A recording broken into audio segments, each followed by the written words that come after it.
And we are live. Welcome, everybody. Podcast time. It's been holiday for a few weeks, and I'm pleased to be back and podcasting again. I have a very interesting guest, slightly different as normal. No hardcore treasury here, but very much treasury related. I'm here with Emma West, the final boss of EuroFinance. Can I call you like that, Emma? Sorry. I think Ibiza style. current managing director, yeah, current boss. Exactly. Everybody knows you are finance, but still, we are live on LinkedIn. There is audience listening. You don't see them, but they are definitely there. Um, you can ask questions, post them on the LinkedIn event, and we will see them on the screen, and we'll definitely answer them. And if you cannot join live, this will be put on Spotify and YouTube as well. But let's dive into it. Emma, welcome. Thank you. Maybe you can tell your story yourself. You have an amazing background, Financial Times, the Economist Group, now you are finance. Tell us your journey a bit while introducing yourself. Thank you. Well, first of all, Patrick, thank you so much for having me. I've been looking forward to our conversation. Always love sitting down and talking with our partners, and especially if I get to talk about Eurofinance. So, it's a real pleasure to be here today with you and your community. Well, I definitely need to kind of condense this. My career journey has been quite long.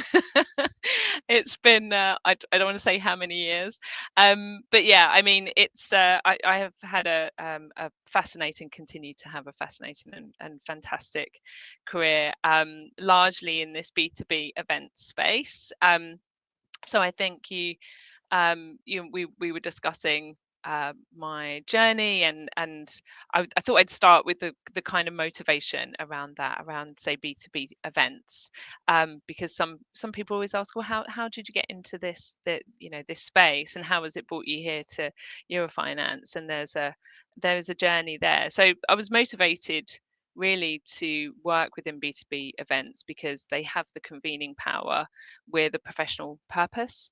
And back when I first started specializing in events, because I was a B2B marketeer with doing some events and for a variety of companies in finance, FMCG, healthcare, and pharma. And I was looking for an organization that um, specialized in events, but that informed and analyzed and convened really some of the world's biggest decision makers.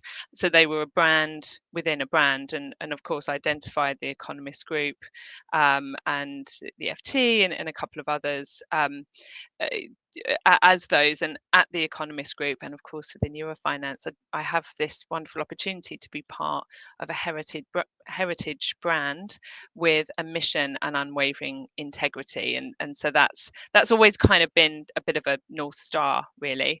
Some may say I've been lucky, others may say I've been savvy enough to come to work and be proud every day for the past 16 or so years, and none more so than the past 3 years of overseeing Eurofinance and CPI. Very good, very good. And then you end up in the treasury world. As a Yeah, non-treasurer, let me ask you, what's your impression about treasury? Yeah, I'm too much into treasury to have an yeah, impression. yeah. I'm one of these nerds, but how do you look at it? Quite. Well, I have to say that is very infectious as well. That I've got that from a lot of people, and it's very, very infectious. Well, I mean, my first impressions go way back actually. As an interesting aside, I had the privilege of working on a program that engaged treasurers during my time as head of marketing in banking and finance at the FT, and just at the time when treasury was becoming more strategic, or maybe being seen as being more strategic to maybe the outside world. And in short, back then and to this day, I was intrigued and excited to convene this discipline. They weren't being identified and gathered in a way where they could have really high level peer-to-peer discussions, and that so my first impression was just how complex and vital the discipline was the role of the Treasury was. And I continue to be inspired by how impactful, how global, how niche, but really mission critical treasurers are to organizations. And a lot of the time they're doing that with quite small teams. I find it's incredible. Plus, they're some of the kind of kindest, funnest, and curious people I've met. So that has been my my impression of Treasury and treasurers to this day. Yeah. No, great answer, and I agree because we're so small teams.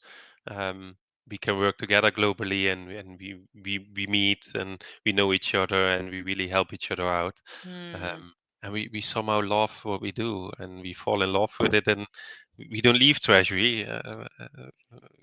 We don't necessarily want to be a CFO. Some of them are happy being where they yeah, are in Treasury, which is weird to be thinking about it. But it's yeah. funny that you see that as an outsider as well. Um, Amazing. So let's talk Eurofinance. I think Eurofinance is the must attend event in Treasury. To be Mm. honest, without patronizing here, it's the biggest. But what makes it different to the other events?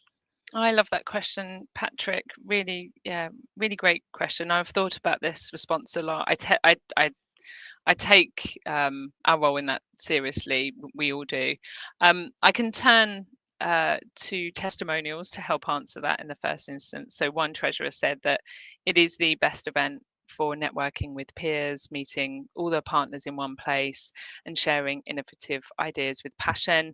Another called it the Super Bowl of treasury and liquidity events, given the players involved, and which I think is my personal favorite. But I think that just demonstrates the size, the scale, the impact. But it's not just. I don't want to like throw out these kind of glib responses about we have over 2,000 people attending, and it's across the buy side, sell side structure of the industry. This is more than that. As I say, we take this seriously. We have both treasury expertise within the business. We see ourselves as a custodian of bringing these people together.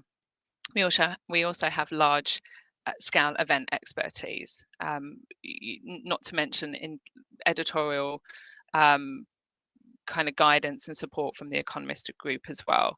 And our large scale event is built for deep engagement within the Treasury, the global Treasury community. This is not a regional event. This is a global event, and it isn't about brief interactions and parties. It's about something much deeper. So in 2.5 days, yes, we convene over 2,000 Treasury decision makers and banking and tech partners from over 50 countries. I think now we may have to check the count on that. But we craft the opportunity to have strategic conversations and build relationships rather than just swapping business cards. And a lot of people say how vital that is, how much work that they can get done, how many conversations they can get done within that time, within that short space of time, that really make a difference to their to their coming year, to how they do business and who they do business with and how successful their treasury functions are.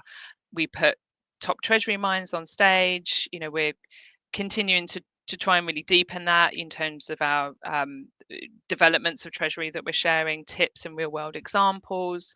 I think part of our uniqueness is the keynotes that we secure across geopolitics and technology and finance, who all share insights on global trends that are constantly impacting business too. So in short, it's time well spent professionally and personally, because we have a good time while we're there as well. This is a social occasion for treasurers, as you've often said, who like to have a good time and a bit of fun, who know each other well. And when the stakes are this high, Patrick, it's all about depth, scale, and impact. And that's what continues to set Eurofinance apart. Yes, I agree, and knowledge sharing. I talked to a few treasurers last year at Eurofinance, and I generally every year look forward to Eurofinance, and not only for the fun part, but also to meet treasurers which I normally do not meet, or send only quick LinkedIn messages, really deep talks. Um, uh, I meet all my partners that Yeah. as well.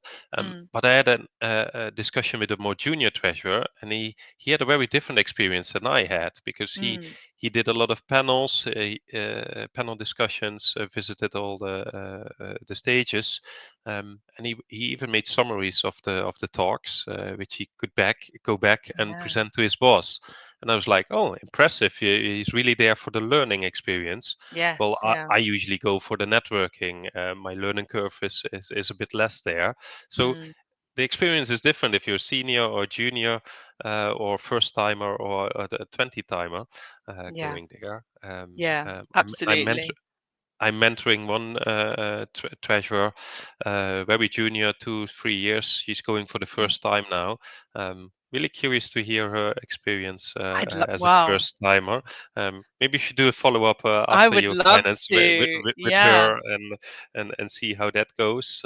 It was Which going to be my call to your community and your audience at the end of our discussion, but I am always very keen to have a conversation. So anyone attending International in the Budapest this year, I would love a chat to hear how the experience goes. So yeah, both new and revisiting delegates. Yeah, so yeah. yeah, all ears for that. Very keen to hear how that first time experience goes.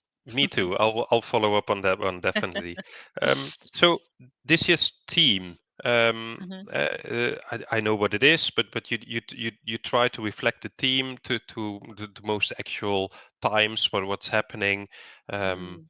so what is this year's theme? How do you usually come up with it? Because it's must be not so easy, because you need half a year to work onto it. Yeah. Yes. Which is why it kind of ticks a lot of boxes to ensure that we can navigate and yeah, kind of react to any changes in content we might see. So this year's theme is inspiring innovation and igniting intelligence, and that was really influenced by the new era of treasury management, and so we were safe in the knowledge that that's constantly evolving, and the richness of the agenda kind of that really seemed to wrap its hands around everything and reflect everything that we were discussing in this current era.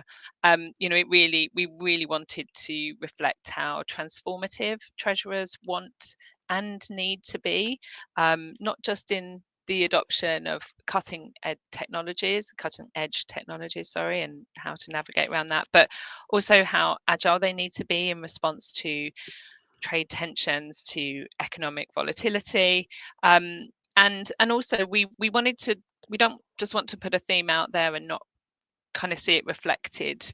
And so this year it's also the epitome of our new inspiration stage.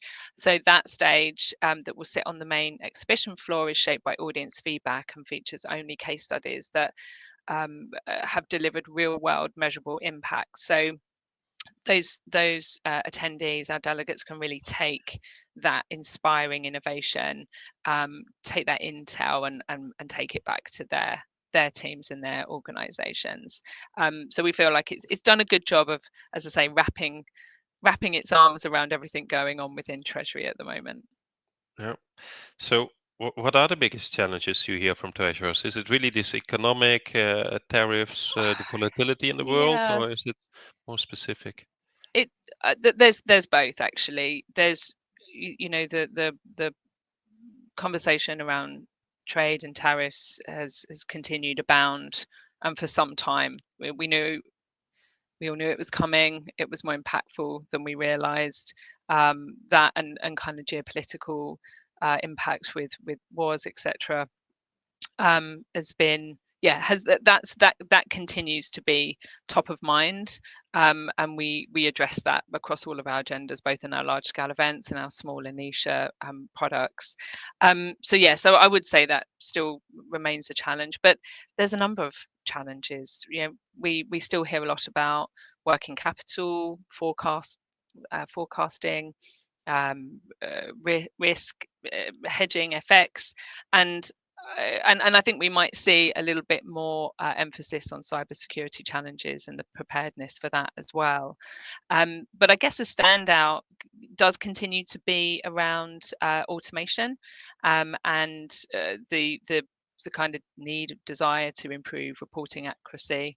We know treasurers want to enable greater forecasting in cash and liquidity management, and that feels like that's still a hurdle to overcome. So we want to address that. We believe treasurers want to move faster with this, and they're excited about the possibility of AI, except that as we know, AI is still currently limited by systems and risk of error, and that continues to be a conversation we continue to have on and off stage and to understand how we can again bring up real world use cases to help inform the adoption of AI.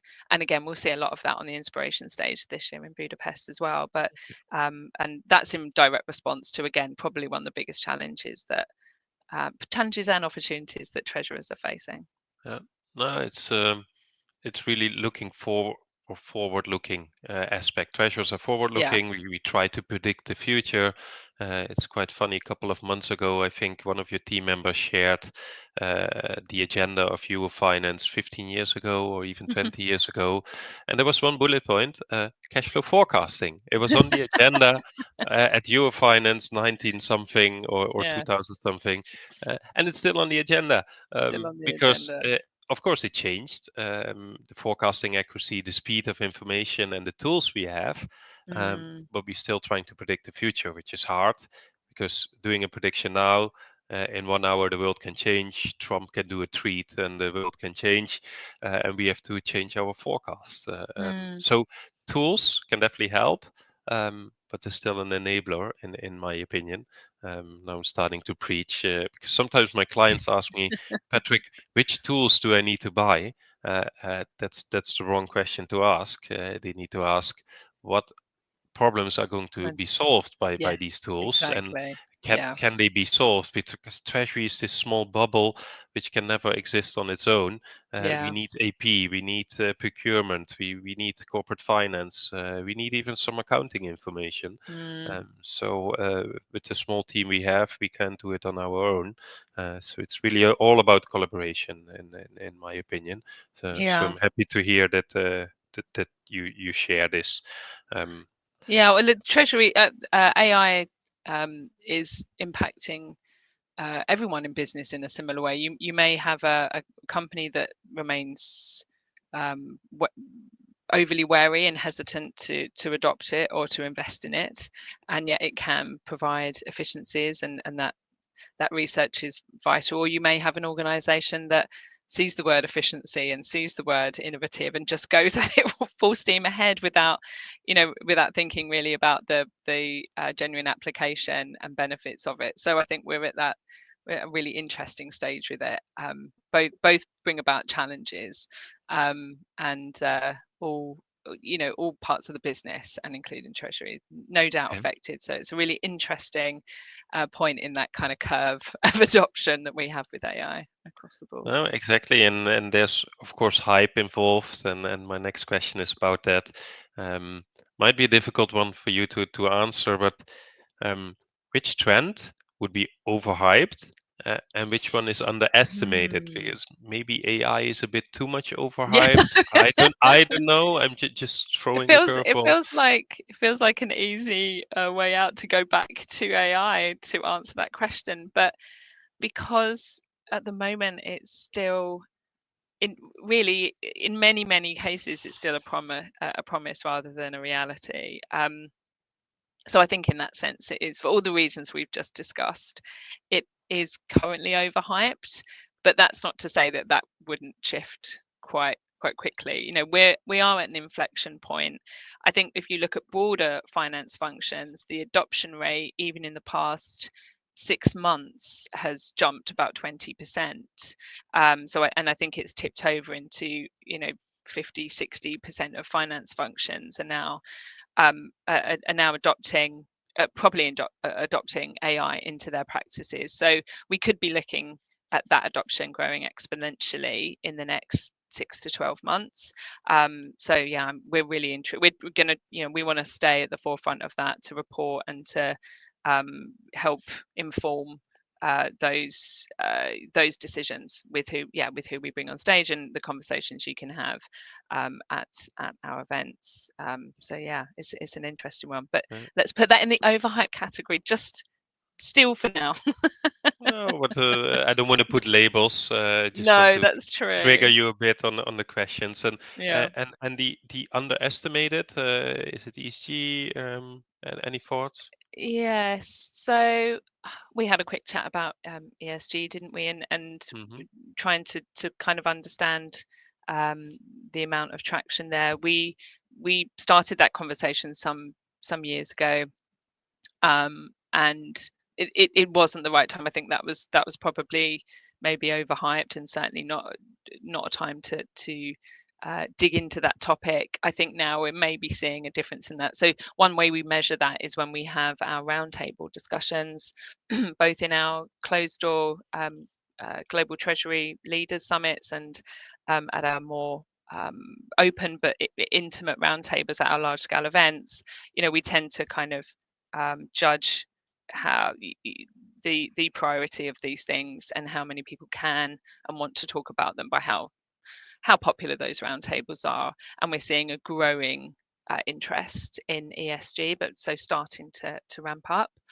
In other areas, as our WISE program manager Paul Nicholson said to me, are risks in Treasury really underestimated? And I'm going to steal that term because Treasury is trained to look at all scenarios and to your point, Patrick, to look ahead and to be, to look at the potential scenario, even that's the worst case scenario. But I guess the risk would be, or there may be some some areas that are underestimated around level of preparedness for geopolitical risks such as further war or significant financial risks, decline in the dollar, banking collapse, a widespread cyber attack. We've seen examples of this in recent years. Last year I was stranded in Amsterdam, so I remember that. I remember that well, although that wasn't a attack, but I think it's indicative of what can happen. So it's quite unnerving and sobering. But yes, we're in good shape if treasurers really do look at those scenarios, which I think is quite common. Yeah. No, interesting. So sometimes I think treasurers are a bit too risk averse, and we have to eliminate all the risks. But that's maybe a bit my personal opinion. We're looking at each other. Um, let's talk about the future and collaboration. Of course, Treasury Masterminds, we're partners, and it really makes sense that we partner. We are an online treasury community. You do events, we meet each other. Um, but you're also going more into communities. Can you elaborate on that? What role do communities play for you? And I think it's a growing aspect of you, less on the or combination, the panels and the big groups, the keynotes, but also more intimate in small groups, brainstorming, not only sending, but also getting that feedback and getting that what's really an issue with you, hey treasurers. Yeah.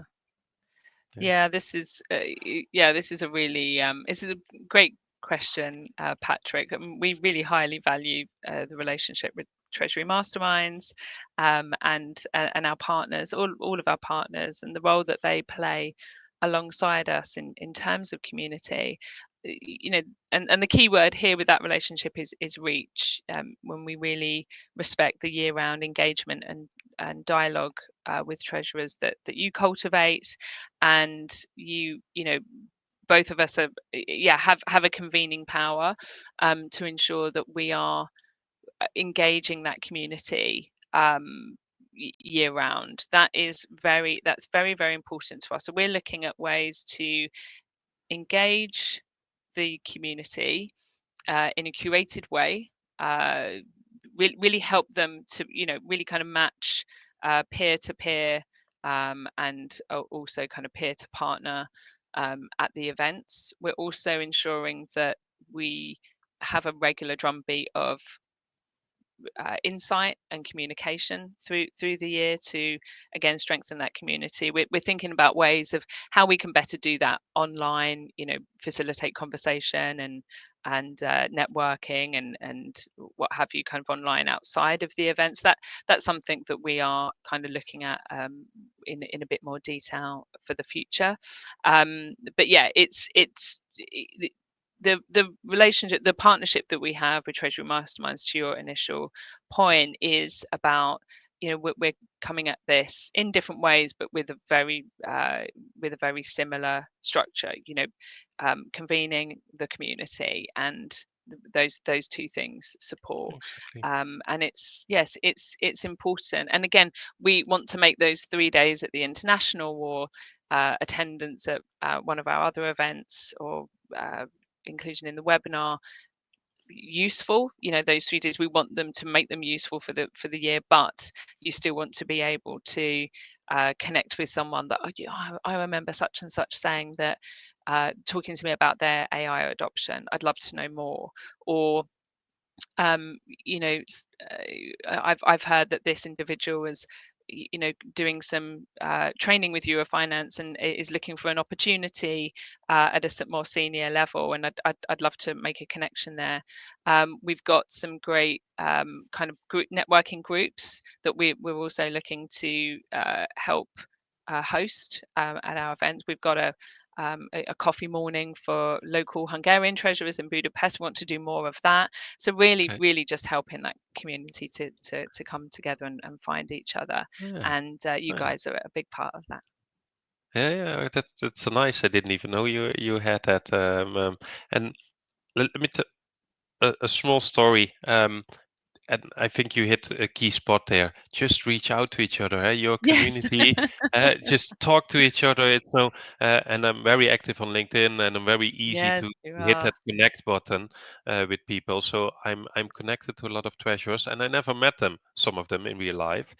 So I think last year I put on a LinkedIn message. I'm like, do you see me walking on in EuroFinance? If you want to talk to me, stop me, shake my hand, whatever you want to ask me, ask me. And actually, 2 or 3 people did that. They just came up to me, Patrick, I saw your post. I just want to shake your hand, say hi. Yeah. So we finally met in real life, and I really appreciate that. Just to meet Yeah. people, and they had to run off into 2 minutes again, but uh, th- this real connection, and that's what it's all about as well. Mm. Not only meeting your banks and your partners and listening to all these panels. Yeah. No, make new connections, make new friends, Yes, they can be absolutely. helpful to each other. Yeah. That's but on that, do you see that the attendance profile of the treasurer now is different to 10 years ago? That's a really interesting question. It gave me pause, actually. So we have always convened senior or influential treasurers globally, and we do maintain that key profile. It's an important part of our USP. We are mapping out currently organizations to understand if broader roles are relevant to attending. I think in the last 10 years it hasn't changed a huge amount. I think what we are excited to see is maybe, and this has kind of helped with understanding of maybe the levels of seniority. So we're trying to understand those roles a bit in a bit more depth. You can have one job title on paper, but actually you are very influential, or you hold a budget, or you have a particular role within the treasury team, or the ear of the CFO, where actually you're going to be, you are the person to speak to. That's, you don't get that just from a line of data on your CRM system. So we need to understand that in more depth, and I think we are lucky enough to have the deep ties with the community, so we can start to build that out. We are we actually also want to kind of help drive that change. So we, longer term, we will look at, as teams evolve, say in areas such as AI adoption or payments or ESG, if that will change the role of treasury, or the I kind of see it as the influence outwards as well, the kind of breadth and the depth of treasury, and there may be roles there related to these areas that we start to see be influential and be relevant to attend the event. And I would expect that audience to be represented at a senior level. However, in terms of depth, in Budapest, we were excited to support treasurers earlier on in their career with our new Next Generation programme. So our aim is to help reward and inspire talent within treasury organisations, support development and help succession planning, which, going back to your previous question, outside of core treasury function, we also know is a key challenge and key opportunity for treasurers. So we're kind of hosting a group of next generation, so that we're kind of alongside our training business. We can really help support their journey, their career development, their journey, and that will be obviously a slight change to the profile, but something that will really enrich it and help senior treasurers as well as those coming up in their careers as well. I agree. We need both at the conference. We not only need the seniors there. Of course, the seniors need to be there, decision makers, but we also need a few juniors going there for their learning curve, because Yes. they have a bigger learning curve at EuroFinance than I have. I have more networking curve and meeting my peers curve, Yeah. which is different. So. And it's good to meet others, to expand your network. My network is already big, but for people starting out, this is a great opportunity to meet a lot of juniors. So treasurers, keep sending your juniors also to EuroFinance. Absolutely. But that brings me to the next question. In 5 years, 10 years, will the conference then be bigger, different, or will it be smaller, more focused, or more smaller conference, topical based? How do you see that? Well, I see. This is definitely one of my favorite questions.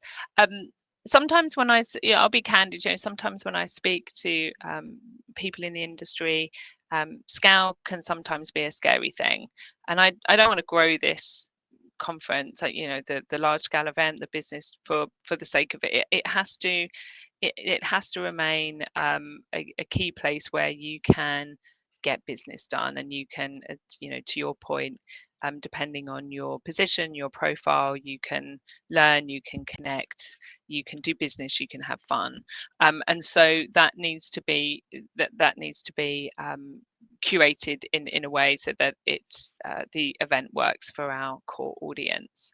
I think that we have some scope to broaden that out into and deepen our penetration into certain markets. So that's something that we're working on. We've been working on with our kind of regular drumbeat of content that I mentioned. So we have white papers and quarterly reports and webinars, things to really engage the audience.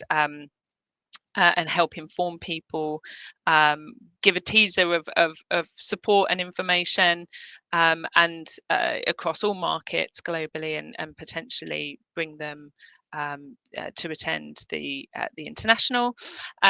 So there is opportunity to scale up, but this is not exponential growth for growth's sake. I do think for me the future of this event and the future of actually the event industry, well, the trends that we're seeing is that it is about a carefully curated and enhanced experience. So when you mention about, we spoke about next generation, you said, they're going to have a different experience to senior attendees. We recognize that, and we want to kind of help. We want to take people's hand and kind of help them through that journey. And we want to create a program and an experience that really recognizes that. So do we, some event organizers have already started to put content and networking on at the same time, large scale one-to-one meeting sessions with content, duplicating content, so that there's less FOMO, there's less pressure. That's a really interesting change. And you have to do that right. You have to make sure that you are creating something that is fit for your audience. So we're considering that at the moment. Fundamentally, however we structure it, connections undoubtedly is as important as content. Content remains king, but there's a dual throne there, right? So absolutely, we need to look at networking opportunities. I think that there's an enhancement to be had in tech enablement, just for the ease and enhancement of delegate experience. So this is not taking out any of the human interaction, but this is just making their journey from kind of point of registration through to the final day of the event just really seamless and efficient. So I think that's we're going to see a lot more of that in kind of large scale events. So we're keeping our finger on the pulse there as well.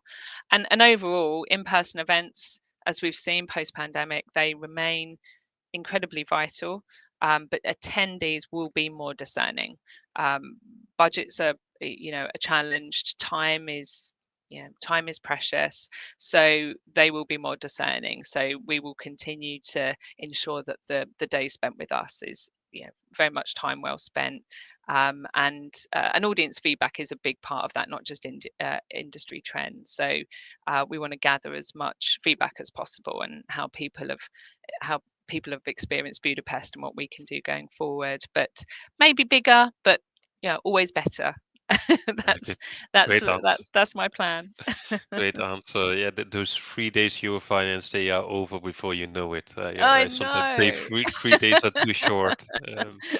No, I great, mean, great. we think of it as more 5 or 6 because we're there on site quite early. But Early, of yeah, and course. we have Yeah. a day of training beforehand, and we meet and greet our delegates and our speakers on what we call day Yes. zero. So, but yes, Right. it's again we try and make that time really Yes. worthwhile as well. Yeah. It's always interesting to see on this day one, day zero. I'm usually there, and then we can get a sneak peek on the floor, and Yes. Oh, I love that. but some booths are not even built. They are not even ready, and there are Yes. people Yeah. driving and carrying stuff, and you think like in 12 hours this must be ready. It's Oh, yeah. It impossible. And then gives you you walk grey in the hairs. floor and on Wednesday morning and everything's ready, and I'm like, okay, impressed how Oh my quickly this goodness. is built, Yeah. um, and the I stress just I levels just of look you I and your just look colleagues. yeah, I just look to my head of ops, and she's calm and I'm calm, and you know Yeah, it's incredible. It can make you, it can be pretty nerve wracking, but I can it's imagine. such an exciting time. Yeah, and it's all done come seven Exactly. o'clock on the morning of. Exactly. I have three more questions left, quick fire questions, so short Whee! answers. Yeah. Um, the most surprising speaker moment you ever witnessed on stage? Oh. Oh my goodness. That's a really good question. I mean, it's often easy to remember the things that go wrong. You will be surprised at how many people fall off a stage, and that's Okay, not oh no. that's just awful, but it does happen. So, yep, I those spring to mind. I had Greenpeace storm a stage at a commodities conference once. That Okay. was Oof. that was a challenge. And then another occasion, I had a very famous, or maybe like semi-famous actor, an advocate, completely clam up on stage with when talking to the editor in chief, and it was billed as a big, a big interview, a really key session, and I think that person, the editor in chief, was quite daunting, and even despite all of that training, the actor just kind of clamped up slightly. Oh no. But I'm going to take it back. I want to recall moments that are a bit more positive than that. So I love when you can feel the energy in the room change, almost like it crackles, and everyone's engaged and their focus snaps to attention. And I've had the privilege of seeing that, a truly inspirational story of perseverance, teenage sisters who took on the might of the system in Indonesia for cleaner beaches and oceans, a finance minister who addressed a conference in Thailand in the middle of a global crisis. A debate between two academics on the future of work. Those are, they just stand out as incredible speaker moments that make things just all come into sharp focus and really leave people with an impression. And they've always been my favorite moments. Yeah, amazing, and I can confirm that I've been on your stage a couple of times, and I'm not there to inspire. I just share my experience, but sometimes I get feedback from people, and they send me a message. Patrick, thanks for sharing and what you said. I like it, and then I feel like, oh, this is amazing. I shared my knowledge, and somebody found it useful and could really is really helped or inspired. And then goal achieved, green check mark. Well done. Uh, Good. Um, Final, no, not final, two more. What's one thing you always do on site before the conference door opens? Yes. Oh, I have a very strong coffee, and I do a Okay. check, and I do a tech check before I open the event, because Okay. I get mic'd up, do a tech check, and I open an event, but I have to have that strong coffee. Everything else is in hand. For those of you that know EuroFinance well, there's an incredible team behind this business, and it's an incredible, well-oiled machine on site. So everything else is in hand. That's my job on the morning Okay. of, before the doors open. Okay. No weird rituals you have to do, or No, maybe, yeah. Give myself one look in the mirror again. Very vain okay. thing, very vain thing to do. Uh, But yeah. Oh, I always nice. stand up. You'll always, some people sit and wait for, okay, I get the nod from the back of the room, but I prefer to be standing. Standing Okay. with the Wonder Woman pose. That's always Very good. it's always a good Very way to good. start. Nice. There's audience question from Vincenzo. Will you come back to Amsterdam? It's been a while. Have you ever been to Amsterdam? I'm wondering. We have been to Amsterdam. Yes, we've been to Amsterdam. I think about 22 years ago, if memory serves. Okay. Yes, we are very, very keen to explore the possibility of returning to Amsterdam, to return to the Netherlands. It's a key treasury market. It's a fantastic city with a great venue. More to come on that. We have some exciting news about where we're going next in future Exciting. years. So I will leave that Cliffhanger. one hanging. A cliffhanger, yes. Yes, yes. That's a nice one. Good. My final question, bit personal. If you weren't running conferences, what would you be doing? Oh, that is a good one. Um, Air traffic control. Oh, okay. Oh my God. Yeah, this thing suits you, huh? Yeah. Oh, I would love to have done that. I always used to want to fly plane. It's on my bucket list. I want to learn to fly, so I am interested in that. But no, I've been in awe of that role. That, or cultivating my own vineyard. Oh, That's also on the bucket list. That might be part of my okay. retirement. I'd love to. Me and my other half talk about that all the time. Okay. Okay. You have to move to Especially with Italy English as wine now, the advent of oh, English English wine, wine. and oh Ooh. yes, it's Ooh.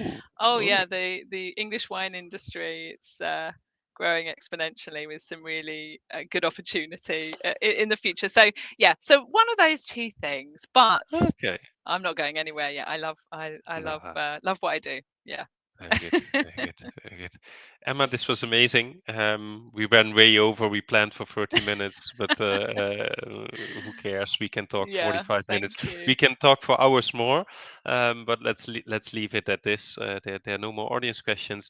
This was fun talking to a non-treasurer, but in a treasury-related business, Yeah. the final boss of your finance. Let's make this a yearly thing, Oh, I'd Emma, love that. and change it up a bit every Yeah. year, asking different questions and go into your finance and treasury community. Thanks for your time. No, thank you, Patrick. This I will was see you a lot soon of fun. in October. Yes, I'll see you in October in Budapest. Mm. Thanks all. Thanks everybody See for you. joining. Bye bye. Bye.